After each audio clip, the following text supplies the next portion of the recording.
Hey, what's up, Liron here. Today I want to share with you 3 watercolor tips that will give you instant, easy results. And the reason is I use these in almost every painting I create. So let's get started with tip number 1. That is, focus on shapes instead of lines or details. This is a big trap where a lot of people get caught up in. They see the subject matter and all they see is the details. They see the windshield of the car, they see the headlights, they see all sorts of big pieces that are things. Now, it is very, very difficult to just off of that paint something. There's too much there to perceive. But if you do this experiment, you take a few steps back from your screen or squint your eyes or really make your vision blurry, contract those eye muscles, and you're gonna just see a collection of shapes. I find that when I am able to make that switch, because it doesn't always happen immediately, sometimes I'll start a painting process and I'll be very literal, detail oriented. It's almost like these illusions where you see a figure and it's rotating one way and you have to work really hard to see it rotating the other way, but then it clicks, right? All kinds of optical illusions, they click for you. Same thing happens here. Once it clicks in a process, it becomes so much easier. It just flows out, and you're gonna see this hopefully in this painting process. So the way I do this is by thinking in shapes. And right now, this is exactly what I'm doing. I'm seeing different shapes. There are some lines here, but those lines I treat as shapes as well. And I'm mapping out the shapes of the darks. Wherever I see a dark area, I'm just painting it as a shape. Instead of thinking about contours or here is where this area is, I paint that area directly.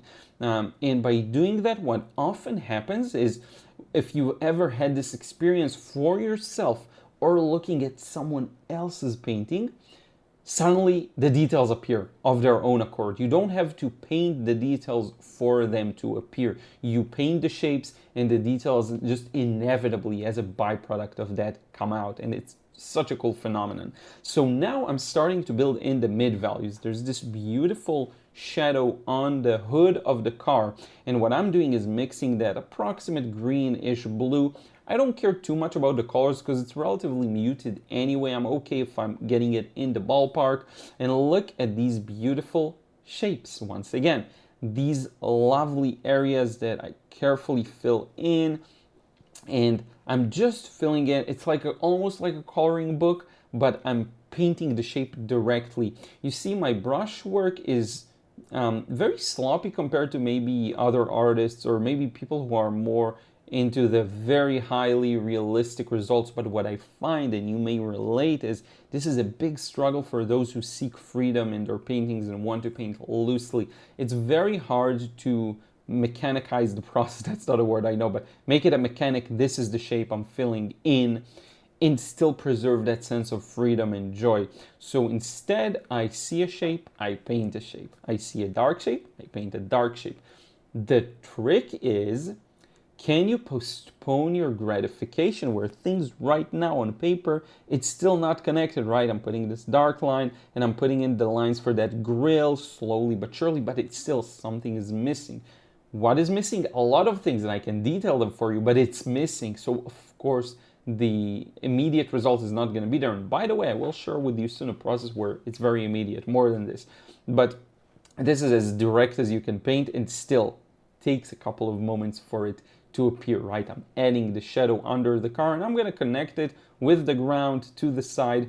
Felt like there was a bit of warmth there, so I'm including that. You can see a bit of the light reflecting on the car's right side, the tires, the metal part, the plate of the tire. Is it called the plate? Let me know in a comment below. And these are all just steps towards making a nice, coherent impression. And so I think, if anything, this is probably one of the more important perspectives I can give you on watercolor painting. It's the idea of shapes over lines. Now we're gonna move onto tip number 2, because this is another big one, and this one has to do more with freedom and the order in which you paint. So what you're gonna see me do in a second is I already placed some mid values, right? I'm placing that. What I'm doing here is I place some darks. Now I'm placing some mid values, right? Notice how I already have darks in my painting, right? I already have quite dark shadows. It's missing the in-between, the context. How do you add that? What I'm doing right now, you paint those mid values in. There's going to be in a second a really extreme example, so you wanna keep an eye out for that with blue.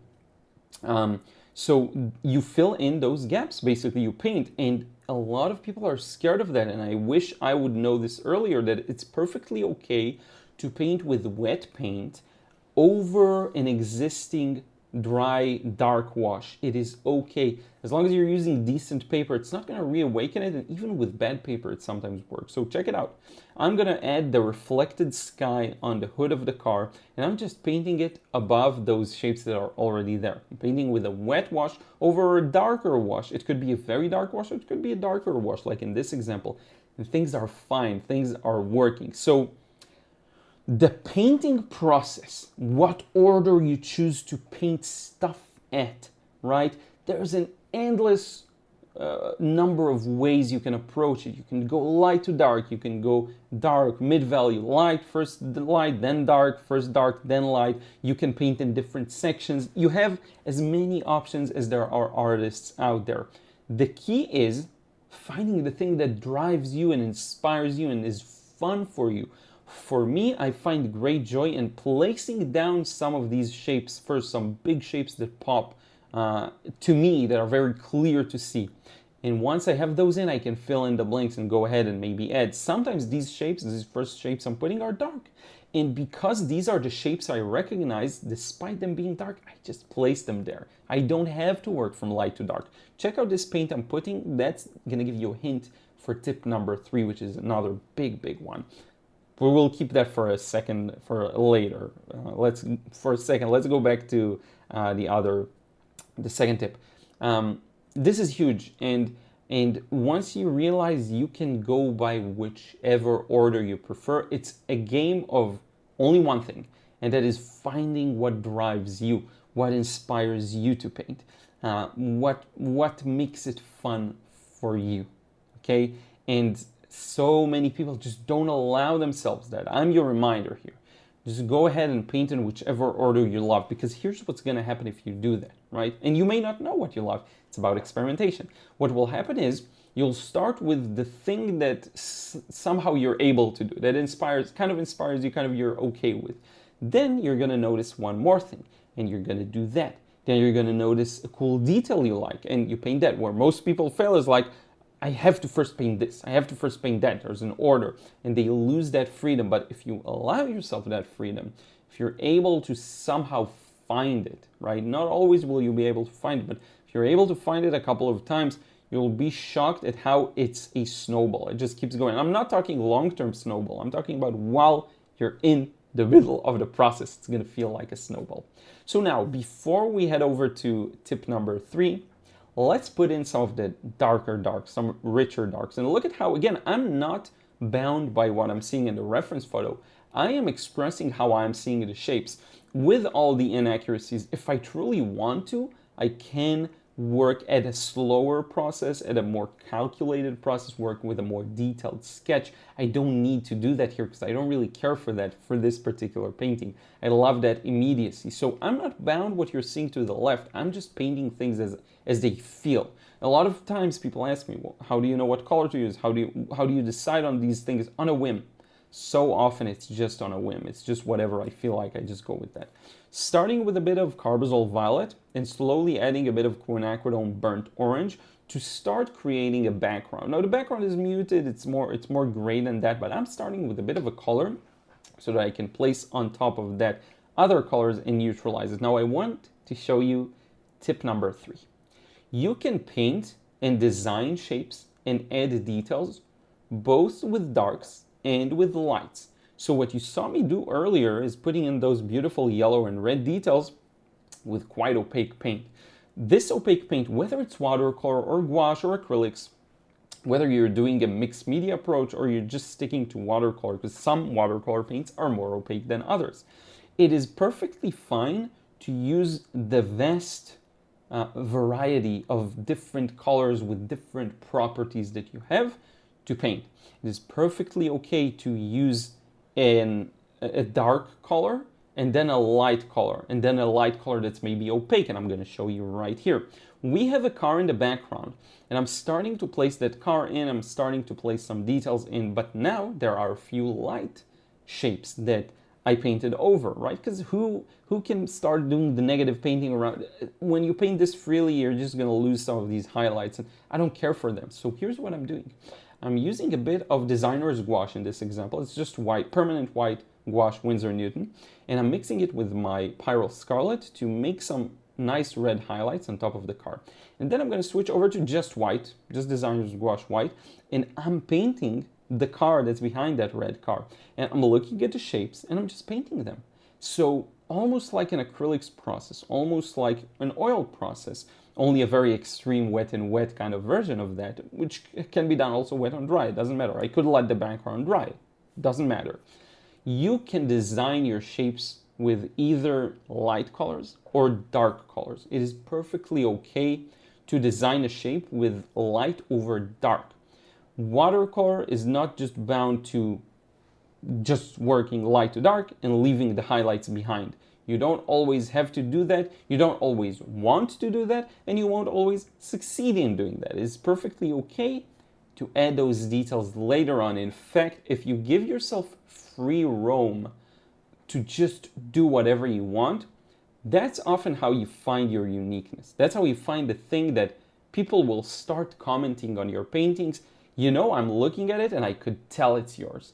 That's when you make these big shifts towards a style that is more clearly yours, that is more unique to you. And I think ultimately, that's an indication that you're painting the way you enjoy painting and the way you like it.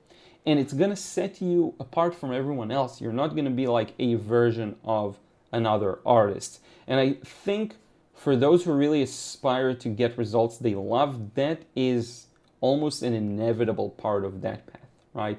So 3 tips. I hope you'll find these useful because I personally use them for almost any painting I make. Honestly, with any painting I apply these.